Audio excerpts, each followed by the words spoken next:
Imagine sitting across from me with a warm drink, and I tell you about a man who saw the future before any of us did.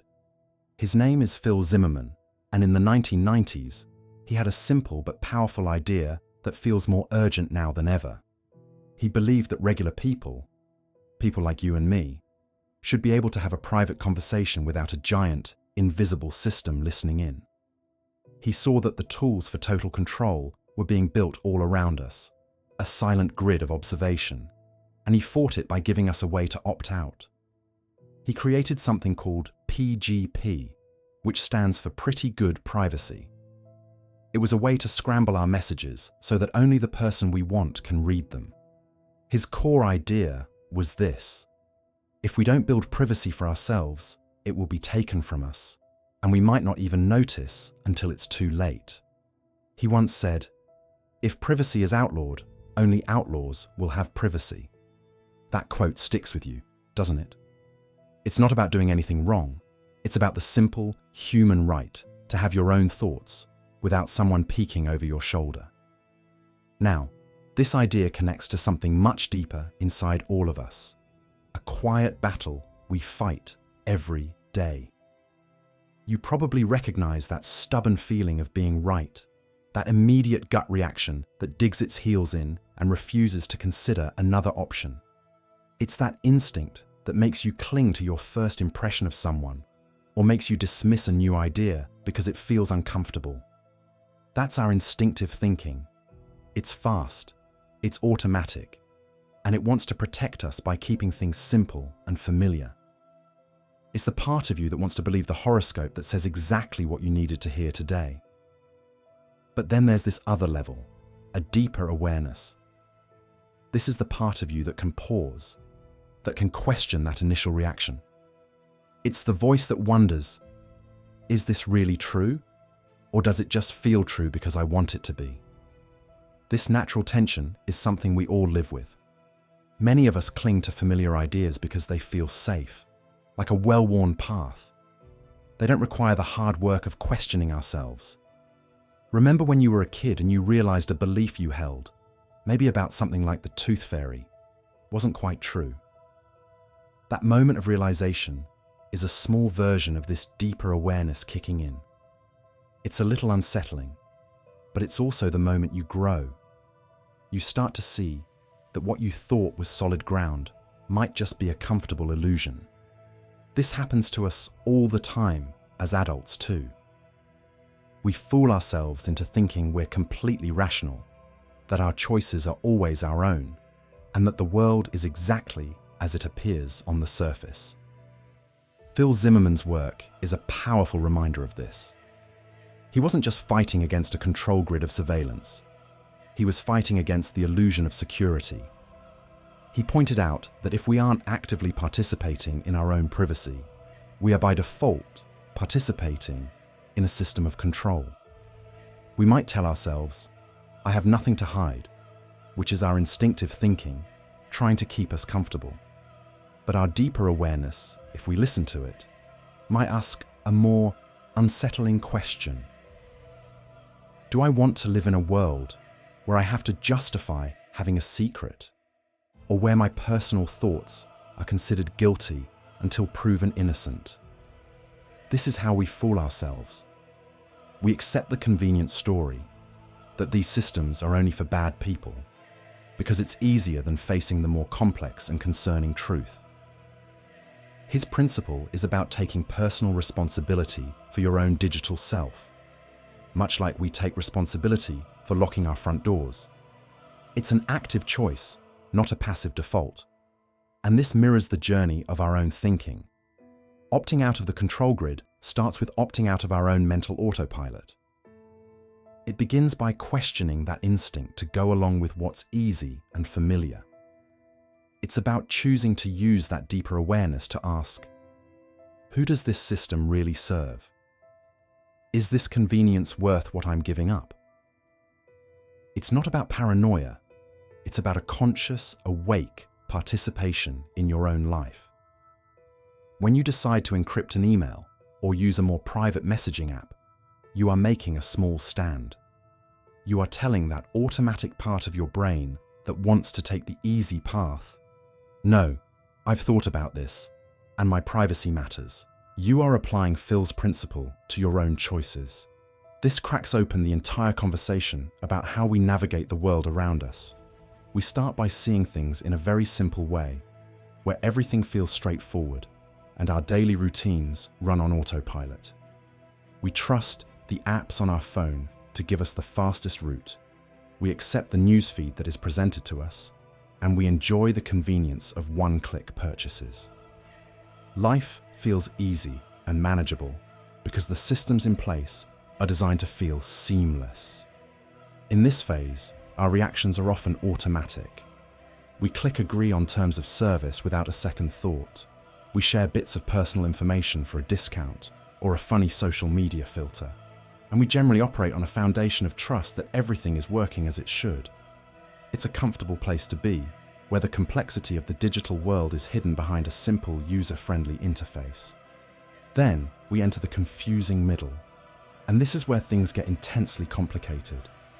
This is the phase Phil Zimmermann, the creator of PGP encryption, perfectly described when he talked about the immense challenge of making privacy accessible. He saw that the tools for protection were often too difficult for the average person to use, creating a barrier that pushed people back toward convenience. You might be someone who resists change at first, and that is a completely natural reaction. Most of us feel uneasy during transitions, especially when we realize that maintaining our privacy requires effort and a new way of thinking. Suddenly, the simple act of browsing the internet feels fraught with decisions. Which browser should I use? What extensions are necessary? How do I know if my messages are truly private? This middle phase is frustrating because the initial simple worldview is shattered, but the path forward isn't clear yet.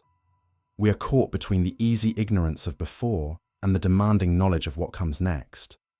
It feels like a burden, and the temptation to just go back to the way things were is powerful because it was so much easier. This tough middle phase is where we must choose between a knee-jerk reaction and a thoughtful response, a contrast Zimmermann highlighted in his own work. The knee-jerk reaction is to become either cynically paralyzed, deciding it's all too hopeless and giving up entirely, or to lash out with anger without a clear strategy. The thoughtful response is slower. It involves pausing, learning a little bit at a time, and understanding that opting out is a gradual process of reclaiming autonomy, not a single dramatic gesture. You may catch yourself pausing before reacting lately, and that small hesitation is the beginning of the shift. It's in this messy middle that we start noticing small details we never saw before, like how an ad for something you only talked about near your phone seems to magically appear. We begin to see the outline of the grid not as a monstrous conspiracy, but as a logical outcome of economic incentives that value our attention and data above all else. This gradual awareness leads us to the new clarity. It doesn't mean we have all the answers or that we live completely off the grid, but we now operate with a new set of principles. The world is no longer simple, but our approach to it can be. We move from feeling like victims of a system to becoming conscious participants within it. We make informed choices, understanding the trade-offs between convenience and privacy. We might decide that using a certain map app is worth the data trade for a specific trip, but we choose a more private messenger for our sensitive conversations. This clarity brings a sense of calm agency. The goal is not to live in a bunker, but to live with intention. We realize that opting out is a spectrum of daily choices, from using a search engine that doesn't track you to simply being more mindful of what we share and why. It is a sustainable practice of thoughtful engagement with the modern world, giving us a genuine sense of freedom that is built on understanding, not on ignorance. Through this discomfort, we begin to notice something subtle shifting within ourselves. It is not a loud, dramatic change, but a quiet recalibration, like the gentle settling of a house after a long, cold night. The initial resistance we felt, that urge to retreat back into the familiar confines of our old patterns, starts to soften its grip. We realize the friction was not a sign of failure, but of growth, the necessary heat generated by the expansion of our understanding. It is the feeling of stretching a muscle that has been too long unused, a tender ache that promises newfound strength. We start to look at the world and our place within it with a slightly different set of eyes. The questions that once seemed so daunting begin to reveal themselves not as threats, but as invitations. This is where the journey truly begins to turn, where the path under our feet feels less like loose gravel and more like solid ground. We start to test this new perspective, applying it to small, everyday moments. You might find yourself in a situation that would have previously triggered a wave of anxiety or defensiveness, and instead of the old, automatic reaction, there is a pause. In that space, a new choice emerges, one that feels more authentic and less driven by fear. You'll likely find daily decisions coming easier, not because the world has become simpler, but because you have become clearer. The mental noise that used to accompany every choice, the second guessing, and the constant search for external validation, begins to quiet down. It is as if you have been tuning a radio for years, listening to a station filled with static, and you have finally, accidentally, found the precise frequency where the music comes through, clean and pure. This clarity often extends to our interactions with others. We begin to see the people in our lives, not as characters in our own story, but as complex individuals with their own rich inner worlds, their own struggles and triumphs. This shift in perception is profoundly liberating. Old arguments lose their power. Perceived slights are understood with more context and compassion. Many notice old frustrations don't bother them as much, not because they have become passive, but because they have developed a deeper resilience and a better understanding of what is truly worth their energy. The need to be right, to win every minor battle, starts to feel like a heavy coat you no longer need to wear. You can simply take it off and leave it behind, feeling lighter and more capable of genuine connection. This process of shedding is deeply personal, yet it connects us to a universal human experience. We start to recognize the stories we have been telling ourselves, the narratives we absorbed from childhood, from society, from well-meaning but often misguided advice. We see how we have been cast in roles we never auditioned for, playing a part written by someone else. This is where the Barnum effect often shows its hand most clearly. We realize how many of those personality tests, those horoscopes, those generalized descriptions of who we are, were simply clever mirrors reflecting a vague image we were already primed to see. They felt true because they were built to feel true for almost anyone, not because they captured the unique and intricate truth of our individual spirit.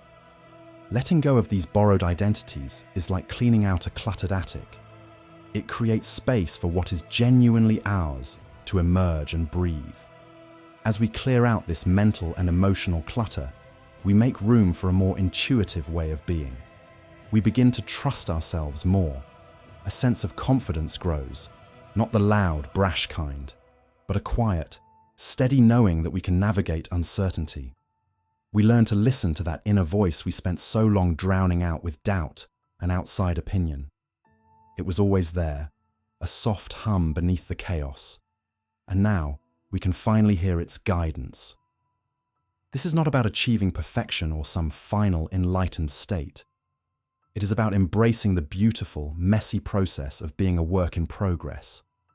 It is about granting ourselves the permission to evolve, to change our minds, to be contradictory and complex, and to love ourselves through all of it. This journey inward inevitably radiates outward, influencing how we move through the world and what we choose to contribute to it. We start to seek out work, relationships, and activities that are aligned with this truer version of ourselves, and we naturally distance ourselves from what feels inauthentic or draining. Life begins to feel less like a series of obligations and more like a conscious participation. There is a flow that emerges, a sense of being in the right place at the right time, not by accident, but because we are finally attuned to our own unique rhythm. Challenges still arise, of course, but they are met with a different kind of resourcefulness. We understand that struggle is often a precursor to breakthrough, and we develop the patience to see it through. Together, we discover that this entire process, from the first prick of discomfort to the dawning of a more integrated self, is about reclaiming our agency. It is about moving from a passive recipient of life's circumstances to an active author of our own experience. We are no longer simply following a script written by convention or expectation. We are drafting our own, word by word, day by day. This authorship is the deepest form of freedom, the ability to define success, happiness, and meaning on our own terms. It is a freedom that is felt not as a grand external event, but as a series of small internal victories, a choice to speak up, a decision to walk away, a moment of choosing kindness over being right. This profound sense of liberation brings to mind the key insight of Phil Zimmermann, the creator of PGP encryption, who understood that true freedom is not an abstract political concept, but a personal, visceral experience. He once described the core of his work not in terms of complex algorithms, but in a beautifully human and physical comparison. He said that the essence of privacy and the freedom it protects is like finally taking off a pair of shoes that never quite fit. You never realized how much they were pinching, how they altered your gait and caused a constant low-grade annoyance until the moment you slipped them off. And in that moment, you feel the relief of your feet meeting the solid, welcoming earth. You can stand tall. You can walk without pain. You can move with a natural grace you had forgotten was possible.